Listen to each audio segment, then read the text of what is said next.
नमस्कार विद्यार्थियों, मैं Sunil Kumar agriculture online class में फिर से आप सब आपकी इस क्लास में आपका स्वागत है, अभिनंदन है।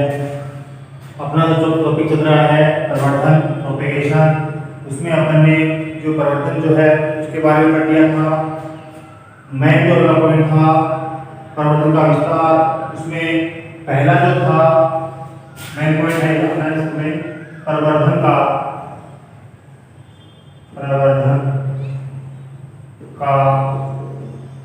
विस्तार या विस्तार के तरीके, कौन कौन से तरीकों से इसका विस्तार होता है। तो उसमें था कलम द्वारा, दूसरा था दाब कलम, तीसरा था उपरोपण और चौथा था कलिकायन। ये टॉपिक थे। इसमें पिछली जो अपनी क्लास थी उस क्लास में कलम द्वारा जो प्रसारण है वो पढ़ चुके थे। दूसरा जो पॉइंट है वो आज की क्लास में पढ़ेंगे अपन दाब कलम। क्या होता है, जो पौधा होता है उस पौधे पर विशेष प्रकार का दाब लगाकर नए पौधे का विस्तार किया जाता है, नए पौधे का निर्माण किया जाता है, उसको बोलेंगे अपन दाब कलम। इस दाब कलम में कुछ विधियां हैं, अलग अलग विधियां हैं। कौन कौन सी विधियों द्वारा जो दाब है वो लगाया जाता है और दाब लगाकर जो नया पौधा है वो तैयार किया जाता है।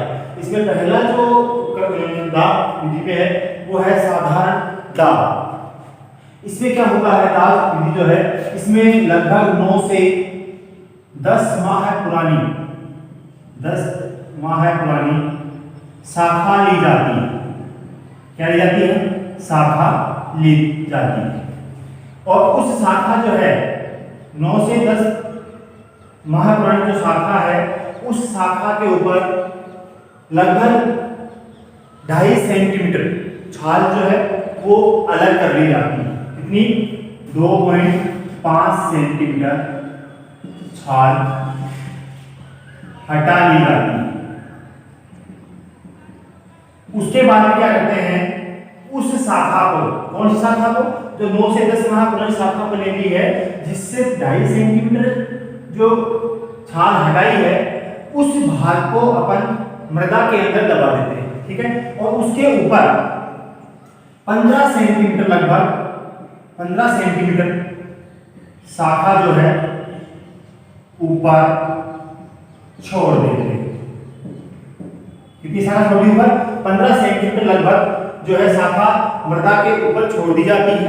उसके बाद में ये लगभग 1 से 1.5 माह बाद, कितने माह बाद? 1 से 1.5 माह बाद जो शाखा थी नीचे की तरफ जो है जड़ें निकलती हैं और ऊपर की तरफ जो है प्रवाह शीर्ष का निर्माण होता है।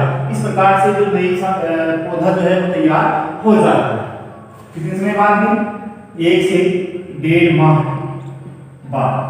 और उस पौधे को जो मृदा है, हमारी जो भूमि है उस पर उसको लगा दिया जाता है। ये थी पहली विधि, साधारण दाब। दूसरी विधि इसकी आती है शीर्ष दाब।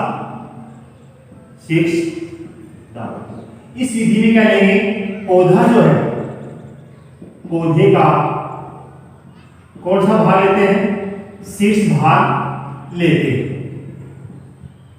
और उस शीर्ष भाग पर क्या करेंगे, वो ही 2.5 सेंटीमीटर जो छाल है वो हटा देंगे। बाकी का जो सिस्टम है वो साधारण दाब की तरह। इसमें 9 से 10 माह पुरानी शाखा ली थी, इसमें भी पौधे का शीर्ष भाग जो है वो शाखा जो है वो लेंगे और 2.5 सेंटीमीटर लगभग छाल जो है वहां से हटा देंगे और उसको मृदा के अंदर रोप देंगे। बाकी जो प्रक्रिया है वो साधारण विधि द्वारा ही होगी और वो ही लगभग 1.5 माह बाद किसमें दबा देंगे, उसको मिट्टी में दबा देंगे। कौन से भाग को? छिला हुआ जो भाग है जिसकी छाल हमने हटाई है उस भाग को मिट्टी में दबा देंगे और 1.5 माह बाद नया पादप बन जाता। ये थी शीर्ष दाब विधि। इसकी अगली विधि की बात करें तो आती है सर्पाकार दाब।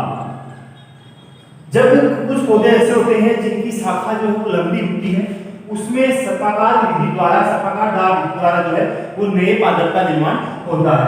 क्या होता है, जब कोई शाखा लंबी होती है, उस शाखा को लगभग 15 सेंटीमीटर की दूरी पर 2.5 सेंटीमीटर जो है भाग जो उसका छील लेते हैं, और छिला हुआ जो भाग है, जहां से अपनी छिला है, उसको क्या कर देंगे, मिट्टी में दबा देंगे।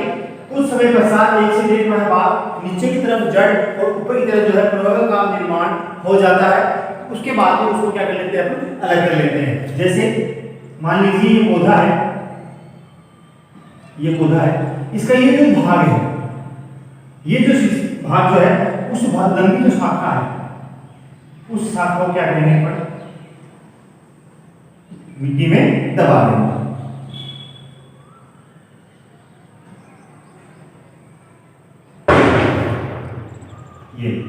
ये वाला जो भाग है, इसमें क्या मिट्टी में दबा देंगे, तो यहां से क्या होगा, जड़ों का निर्माण, और यहां से किसका निर्माण हो जाएगा, प्रवाह शीर्ष का निर्माण हो जाएगा। नीचे की तरफ जड़ों का निर्माण और ऊपर की तरफ प्रवाह शीर्ष का निर्माण हो जाएगा। जब प्रवाह शीर्ष का निर्माण हो जाएगा, उसको यहां से और यहां से और यहां से क्या लेंगे, उसको अलग कर लेंगे और नए पादप का निर्माण कर लेंगे। इसको बोलते हैं सर्पाकार दाब विधि। क्या होगा, जब तो कुछ जो पौधे होते हैं जिनमें जो शाखाएं होती हैं अधिक लंबी होती हैं, उनको क्या करते हैं अपन मोड़कर और 2.5 सेंटीमीटर का छिला हुआ भाग क्या कर देंगे, मिट्टी में दबा देंगे। कहां से, जहां जहां से 2.5 सेंटीमीटर छिला हुआ जो भाग है, उसको क्या कर दिया, मिट्टी में दबा दिया, और कुछ समय बाद उनमें प्रवाह शीर्ष का निर्माण और जड़ों का निर्माण जब हो जाता है, तो वहां से उसकी कटिंग करके क्या कर लेंगे, कटिंग करके और उसको नए पादप के रूप में विकसित कर लेते हैं। ये विधि कौन सी हो गई, सर्पाकार दाब विधि। नेक्स्ट विधि इसकी आती है, चौथी विधि की बात करें तो ट्रेंच दाब विधि। अगली विधि आती है इसकी ट्रेंच दाब विधि। इस विधि में क्या होता है, साधारण दाब की बात करें 9 से 10 बार बड़ी शाखा ली थी, शीर्ष दाब में सिर्फ शीर्ष वाला भाग लिया था, सर्पाकार में पूरी शाखा ले रहे। ट्रेंच दाब विधि में क्या होगा, संपूर्ण शाखा को लेकर, इसलिए क्या कहेंगे ट्रेंच दाब विधि जो है, इसमें संपूर्ण शाखा को नाली बनाकर दबा दिया जाता है ना। जहां जहां पर उस तने में, जहां पर तने पर जहां गांठें होंगी, क्या होंगी, गांठें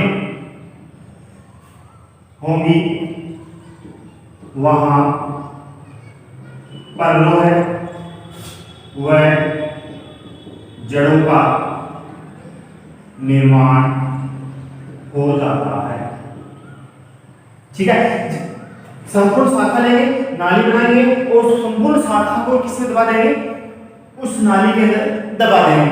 जहां जहां उस तने के ऊपर गांठें पाई जा रही, उन गांठों से ऊपर की तरफ परोह का निर्माण और नीचे की तरफ किसका निर्माण होगा, जड़ों का निर्माण होता है। जब परोह और जड़ों का निर्माण हो जाता है, तो उसके बाद में क्या करेंगे अपन, उस गांठों को या उस प्रोसेस से जड़ का निर्माण हो रहा है, उस भाग को, उस पौधे से, उस शाखा से अलग कर लेंगे और नए पादप का विकास जो वो कर लेंगे। ये थी ट्रेंच दाब विधि। अगली आती है 5वीं विधि, स्टूल दाब विधि। स्टूल दाब विधि या माउंट दाब विधि, माउंट दाब विधि या स्टूल दाब विधि। अगली विधि कौन सी है, स्टूल दाब विधि। इसमें क्या करेंगे, जो पौधा अपना जो है, जो शाखा जो है, जहां जहां पर उसमें नई कली का विकास होगा, कहां, जहां जहां तने पर जहां जहां कली का निर्माण हो रहा है, जहां जहां कली का निर्माण हो रहा है उसको ध्यान से देखिए, और उस भाग पर जहां पर कली का निर्माण हो रहा है वहां पर गीली मोस जो है वो लगाकर और पट्टी से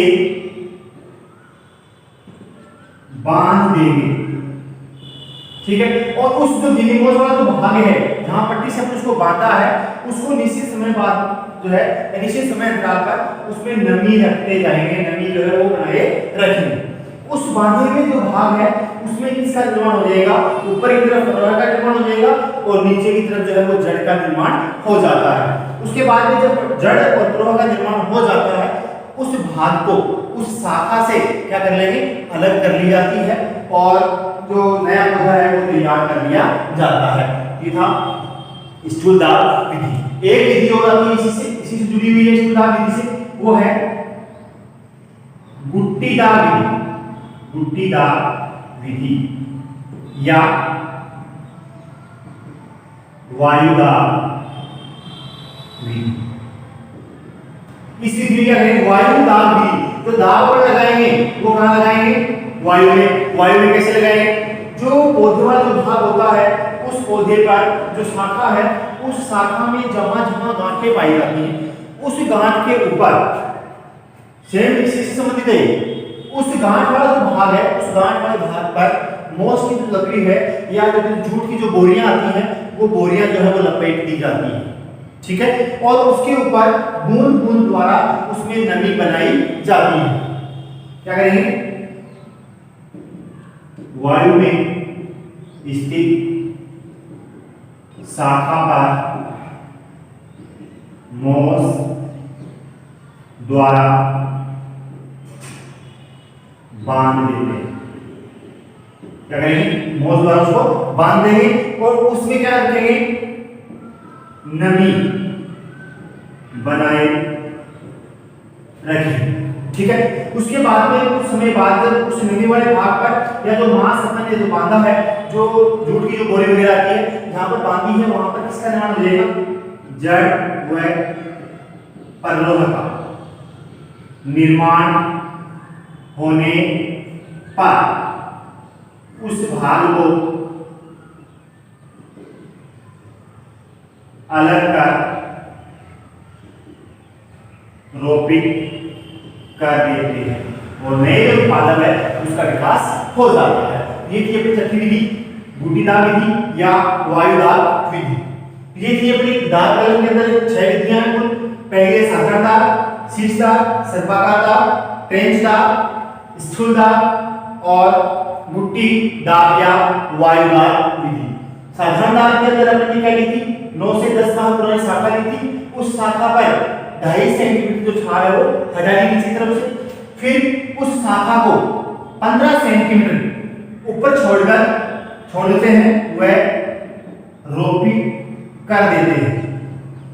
क्या किया, 15 सेंटीमीटर लगभग ऊपर छोड़ दिया और शाखा जो है छिला हुआ जो भाग है ये भाग मिट्टी में दबा देते हैं। 1 से 1.5 माह बाद इसका निर्माण जड़ व परलोह का निर्माण हो जाता है और फिर उसका क्या करेंगे पर मूल पादप से अलग करके और नए पादप का निर्माण हो जाएगा। शीर्षदार जो है वो भी किसके समान है, साधारणदार से ये कंडीशन है। मेन जो कंडीशन क्या है कि इसमें अपने जो पौधे का जो भाग लिया था, जो शाखा अपने ली थी वो लगभग कितनी थी, 9 से 10 नार्मल। इससे जो भाग लेंगे वो कौन सा भाग लेंगे, शीर्ष भाग वाला जो भाग है वो लेंगे, फिर वही काम 2.5 सेंटीमीटर जो छाल उसको हटा देंगे और मिट्टी में दबा देंगे। कितना, 10 से 15 सेंटीमीटर ऊपर रखकर 1.5 माह बाद क्या मिलेगा, नया पादप जो है वो बन जाता है।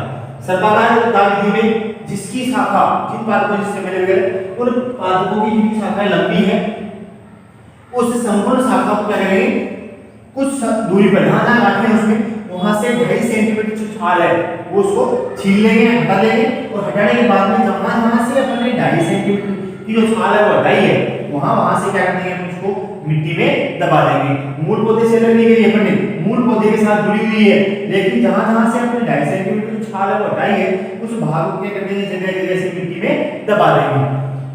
1 से 1.5 माह बाद जो है उस भाग पर जहां पर अपनी मिट्टी में दबाया है वहां पर किसका निर्माण हो जाएगा, जो परव है और जड़ का निर्माण जो है वो हो जाता है। जब परव और जड़ का निर्माण हो जाता है तो उस भाग को क्या कर लेंगे अपन, अलग कर लेंगे और नए पादप प्रकाश कर लेंगे। अगली दाल विधि है ट्रेंच दाल विधि। इसमें 9 से 10 आंकड़े, इसमें शीर्ष भाग, इसमें पूरी शाखा, इसमें भी पूरी शाखा लेंगे, लेकिन उस शाखा को उसको यहाँ पर अपने खुला हवा में जोड़ा था, कहां से दबाया, जहां जहां से 2.5 सेंटीमीटर की छाल छुई हुई। इसमें क्या करेंगे, ट्रेंच दाल विधि जो है उससे पूरी शाखा को नाली बनाकर उसके अंदर दबा दिया जाता है। जहां जहां पर तने के गांठें हैं पूरी शाखा में, जहां जहां ट्रेंच जो शाखा में जो गांठें हैं वहां पर क्या पाया जाएगा, परोह और जड़ का निर्माण हो जाता है। जब परोह और जड़ का निर्माण हो जाता है, होने के बाद में उस भाग को उस मूल पौधे से, उस मूल शाखा से टुकड़ों के रूप में क्या कर लेंगे, अलग कर लेंगे और नए पादप प्रकाश कर लेंगे। अगली विधि की बात करें तो वह है स्तूपदाल विधि। इसमें जहां पर कली का निर्माण हो रहा है, जहां जहां कली अपने को ये लगे कि गांठ है, यहाँ पर कली का निर्माण होना प्रारंभ हो गया है, वहां पर गीली मोल लगाकर और पट्टी से क्या करते हैं, बांध देते हैं। और वहां पर जो जहां पर मैंने बांधा है, जहां पर कली का निर्माण हो रहा है, वहां पर नीचे की तरफ किसका निर्माण हो जाता है, जड़ का निर्माण हो जाता है। ठीक है, और जब जड़ का निर्माण हो जाएगा उस कली वाले भाग को मूल पौधे से अलग करके और नए पादप का विकास कर लिया जाता है। बूटीदार विधि सेम इसी से मिलती जुलती है। वायु जो शाखा है उसके ऊपर मांस द्वारा या जो जूट की जो गोली वगैरह होती है उससे बांधेंगे और नमी बनाए रखेंगे। जब इसमें जड़ और प्रवाह निर्माण हो जाता है उस भाग को वहां से अलग करके और नए पादप का विकास जो है वो कर लेते हैं। ये था अपना दाब कला विधि। इसमें आज की जो पिछली जो अपनी क्लास थी उसमें कलम द्वारा जो प्रसारण है तरीकों की बात कर रहे हैं। कलम द्वारा जो है वो पिछली क्लास में पढ़ लिया। आज की जो मेन टॉपिक करना वो है दाब कलम। इसमें हमने 6 टॉपिक विधियां पढ़ी हैं। आई होप आपके समझ में आया होगा। अगली जो अपनी क्लास होगी उसमें प्रसारण के 2 और तरीके बच गए, उपरोपण और कलिकाएं। इनके बारे में जो विस्तार से जो साधारण जानकारी थी वो पढ़ ली, लेकिन विस्तार से अगली जो अपनी क्लास होगी उस क्लास में अपन पढ़ेंगे उपरोपण और कलिकाएं के बारे में विस्तार से जो जानकारी है कि क्या कलिकाएं होता है, क्या उपरोपण होता है, उपरोपण में किस प्रकार से जो शाखा है उसको रोपित किया जाता है, कलिकाएं में किस प्रकार से अलग किया जाता है। ये था आज की क्लास अपनी। नेक्स्ट जो क्लास होगी फिर से याद दिला रहा हूं, उपरोपण और कलिकाएं के बारे में अध्ययन करेंगे। तो आई होप आपको समझ में आया होगा। लगातार एग्रीकल्चर की जो क्लास है वो लेने के लिए हमारा जो यूट्यूब चैनल है उसको सब्सक्राइब कीजिए ताकि रोज आपको नई क्लास जो है वो मिल सके। ठीक है, तब तक के लिए धन्यवाद।